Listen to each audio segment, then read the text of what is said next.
This is Tom Fox, and I'd like to welcome you to episode 12 of Compliance Into the Weeds, a podcast with Matt Kelly and Tom Fox. In our podcast, we take one topic and really dive into the weeds on it, geek out, and really try to explore areas that don't get as much depth as is reported in other forms of blog posts or podcasts. And today we take a look at the categories of risks and how that might play out in a decentralized organization. We take operational risk, regulatory risk, and compliance risk, and walk through these and explain what these types of risks are and how they would affect or impact different levels of an organization. Then we talk about it specifically with regard to culture and IT projects. We also use it as a launching point into the New York Times article about Abbott Laboratories and the suicide of one of their top salesmen in India, to explain about what happens when you have different types of risk assessments at the corporate level and at the regional level. The episode comes in at just over 20 minutes. I hope you enjoy it. This is Tom Fox, and thank you very much for listening. Hello, everyone. This is Tom Fox, and I'd like to welcome you to yet another episode of Compliance Into the Weeds with my good friend Matt Kelly, the founder and editor of Radical Compliance. Matt, welcome. Hello, Tom. It's always good to talk. Matt, you had had a couple of posts recently, generally around compliance risk and decentralized or centralized organizations, and so I wanted to see if we could maybe go into the weeds on that topic, because you've got a lot of great stuff in there that I think people are innately understand it's a problem, but they don't understand it to the detail that you've talked about. So with that, could you tell us kind of what piqued your interest? And you started off with a Deloitte study and went from there. Sure, yeah. So what happened was earlier this week, a contact of mine at Deloitte, Sanjoy Sen, who is one of the good thinkers over there, passed along a study to me that Deloitte had done about third-party risk management. And really, they were looking at how you govern third parties amid a decentralized corporate structure. So Deloitte had surveyed about 170 executives at large businesses and found that 75.5% of them said their companies are moving to a more decentralized structure generally. I don't think that's surprising. A lot of pop business psychology these days talks about empowering employees and local business units. And other than that, there's also the very practical environment that with very low interest rates, very easy for companies to ladle on debt and go out and buy companies. So we see a lot of market M&A acquisitions out there that lead to this decentralized structure.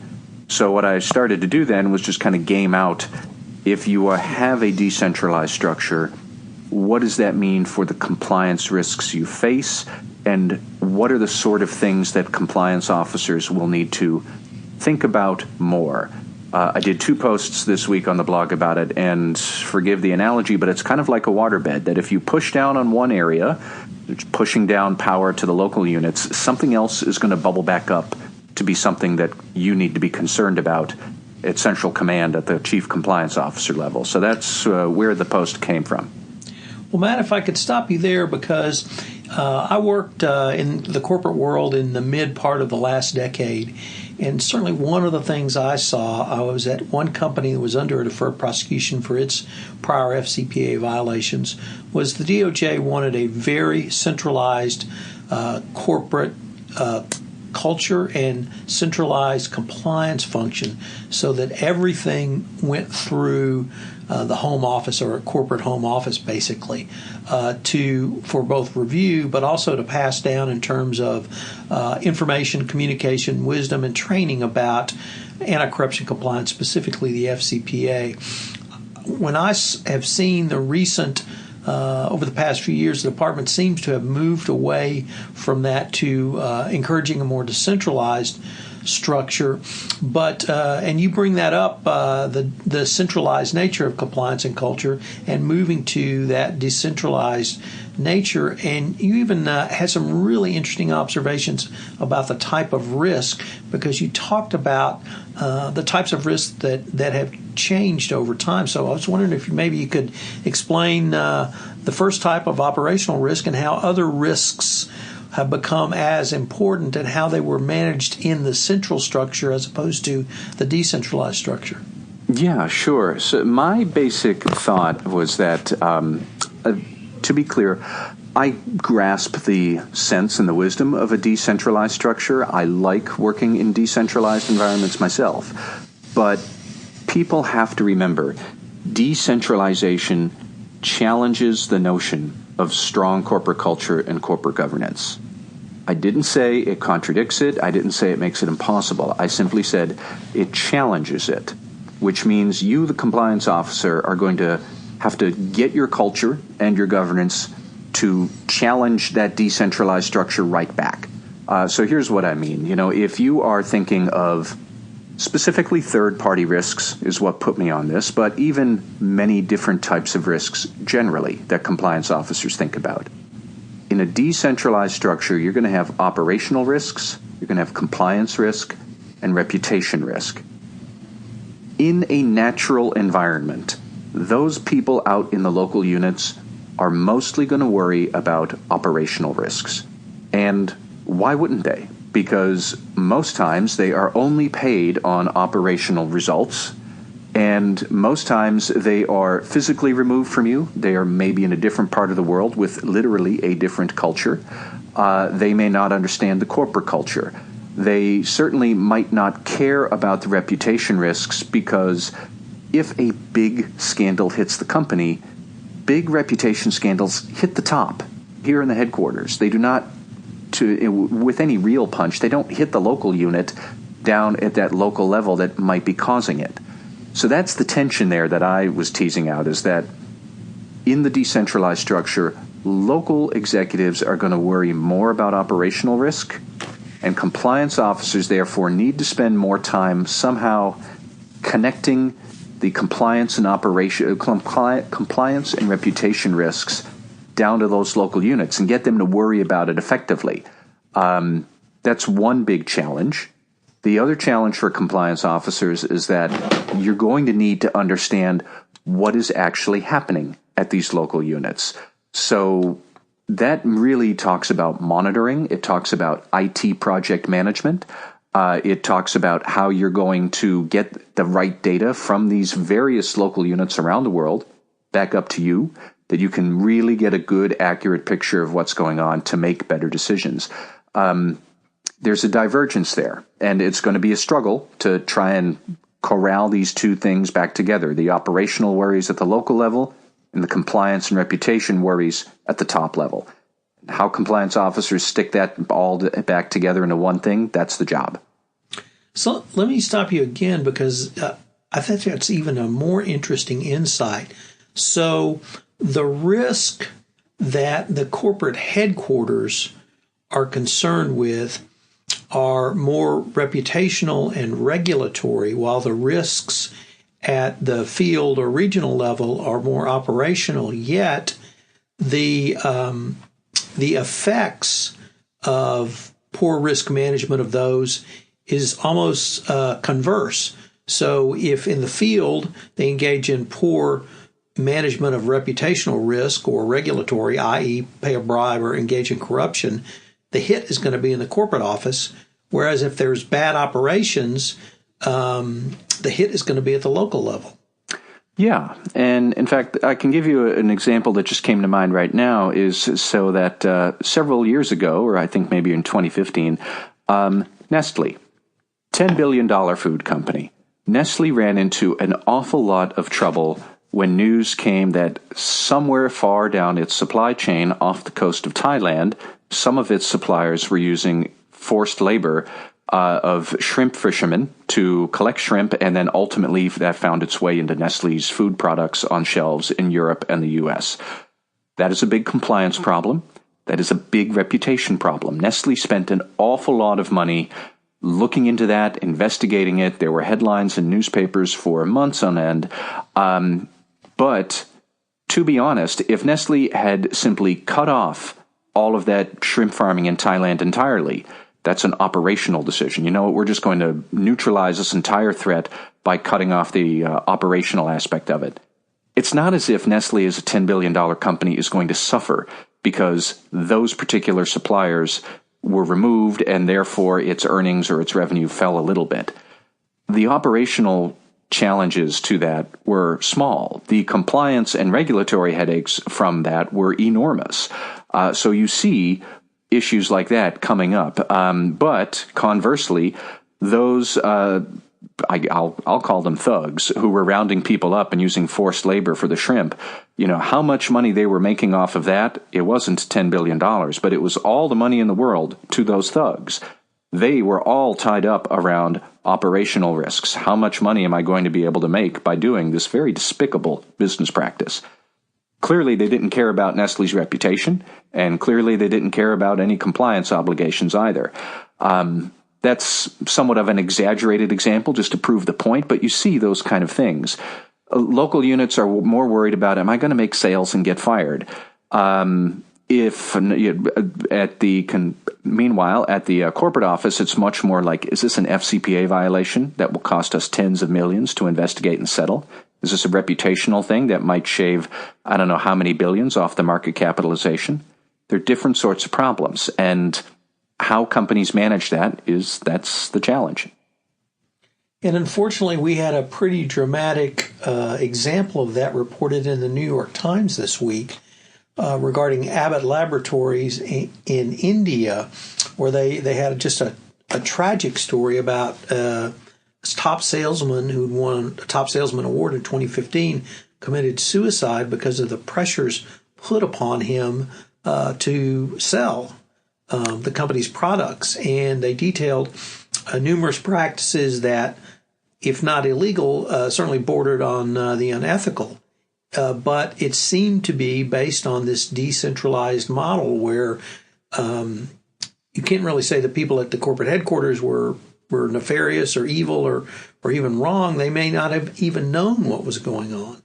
Absolutely. I mean, and that's a great example of what we're talking about. It's a terrible story, but there at the local level, the focus was much more on operational goals and much less on reputation goals and compliance goals. And it does seem like what Abbott's people were doing locally there in India were, like you said, stretching the very bounds of what is compliant and what is legal and possibly going over that line.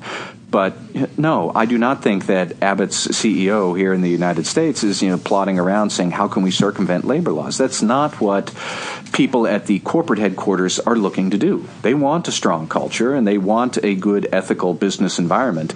But how do you connect those concerns to the decentralized units that are much more concerned about meeting operational goals? And, it winds up surfacing in questions like, can you really succeed at IT project management, which isn't even something compliance officers would typically do? But in a decentralized world with many different business systems, you need to think about how can we collect data to monitor the activity of these local units effectively. You need to think about questions like, how do we really tie ethics and behavior to compensation practices, not just for the senior executives, but for legions of middle managers around the world. And there are plenty of surveys that we've seen that still show most companies don't do that. Or think about your compliance structure. Do you have a compliance officer embedded in the local unit? Who does that person answer to? Do they answer to you, the chief compliance officer in headquarters? Do they answer to the local general counsel? Several years ago, we saw that was the sort of structure that Walmart had used in its overseas operations that got it into trouble with bribery in Latin America and elsewhere. Those are the sort of implications. Like I said, if you put authority and empowerment, push that down to the local units in one way, there are other responsibilities and headaches that then bulge back up that compliance officers have to get a hold of, or else you're going to have big mess and big trouble. Matt, you touched on there two of the points that I wanted to sort of move to next, and you talked about those actually over two blog posts. The first one, of course, is that we're talking about third-party risk and decentralized organizations, but you got a follow-up post entitled Third-Party Compliance Risk You Don't Expect, Culture in IT. But in your first blog post, you talked about the shared services model, where a local business unit would lean on a centralized, you use the example of procurement, but it could be IT, it could be compliance, it could be other centralized corporate function. And then how you might move from something like that to something more aggressively posited within the local organization, whether that be a compliance professional embedded in the region or having a local asset that can be called upon for communications and subject matter expertise. And then in your second post, you moved over to the other area that I wanted to explore with you, which is information and monitoring, because it seems to me that the more you decentralize, and you specifically point this out, corporate headquarters cannot get quality information. They cannot get real-time information. They cannot get information that they need to either detect or prevent a problem before it becomes a full-blown legal issue such as the FCPA. They can't get that information unless they have a way to talk across various hybrid IT systems. And so the monitoring function in a company must be, I would say, mature, but perhaps there's another word. So any thoughts on either of those solutions to this decentralization that we see? I suppose the very first thought I have is that most companies still, they really kind of stink at it. And I try to love IT departments as much as I can, and before I wrote about compliance, I wrote about IT for a long time. But I am struck by how deeply challenging almost any IT project is, and I can't imagine the scope and complexity of some of the IT projects that are necessary to govern some of these highly decentralized organizations. In one of the posts there, I mentioned that I know one compliance officer at a highly acquisitive company. They had 55 different business accounting systems. Right. And she could not even get... That's the record, by the way. If anyone listening has more than 55 operating systems or accounting systems at your company, let us know. We'll give you a special shout in our next podcast. But at 55 different business accounting systems, she couldn't even get all of them to define what a third party was uniformly, let alone count how many third parties the company actually had. That was just beyond her. She had a rough estimate. But to meld all of them together, you need to get into some very sophisticated thoughts about data classification, about scraping data from different systems and consolidating it into one repository, about how quickly you do this, how automated it is, and very quickly then, success at governing third-party risk leaves the orbit of the compliance officer, and now this is really in the hands of the chief information or technology officer, or maybe the chief data governance officer, if you are lucky enough to have one. But it becomes a challenge for them. And successful management of IT projects, people have written libraries of books on how to do this well, and most companies still don't. So that is one thought that I had about the proper management of risks at these decentralized organizations kind of manifests in some very counterintuitive ways for compliance officers. You'll be able to say what you need, but you're kind of at the mercy of the IT audit or the IT department to actually get it. And I suppose maybe that's not necessarily news, but it's just kind of a profound example of the challenges you're facing. So with the both the local or moving the physical presence of compliance out into the field and then the ongoing monitoring, I guess my observations would be you don't see those until a company is really matured in their compliance function. But if I could overlay yet one other problem, I think that's exactly what Wei Chen, the Compliance Counsel, and indeed Leslie Caldwell have been talking about over the past 12 months is they want to see compliance moved into the organization. They call it the operationalization of compliance within your organization, I believe was Wei Chen's term. So I think the government, in the form of the DOJ, is moving towards that model as well. I think that's a good point, and I think it's a good idea. I also think that it somewhat raises the reality that if your IT projects and your monitoring are always going to be lagging, and I'm going to be cynical and say that generally they are, then it really does mean you have to lean on the other device that you have, which is stronger embracing of cultural, ethical culture. And more, that people are going to do the right thing regardless of the IT systems that can't tell you they actually are. You're going to have to be able to trust them. You're going to have to certainly emphasize culture and whatnot. I might call it the indoctrination of corporate culture, but that's a good thing.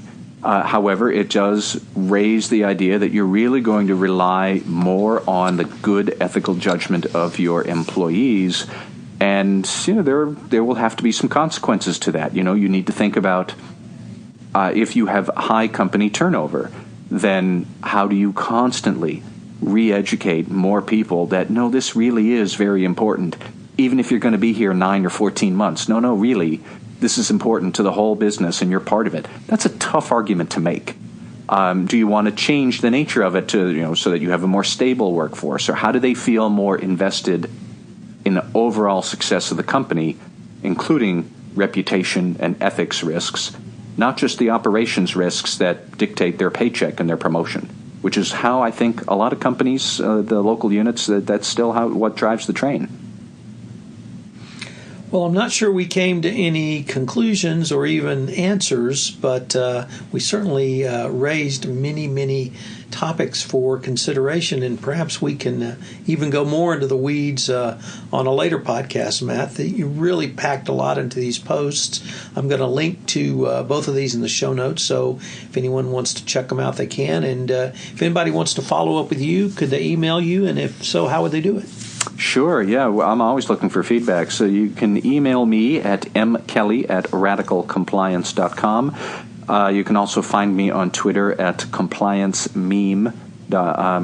Just compliance meme. And, and let us know what's going on here. And if you have good comments, I'm sure Tom and I can get back and talk about this more often, because you're right, Tom, this is not going to go away. Well, Matt, thanks very much, and we'll look forward to continuing the conversation. All right. Have a good day. Bye.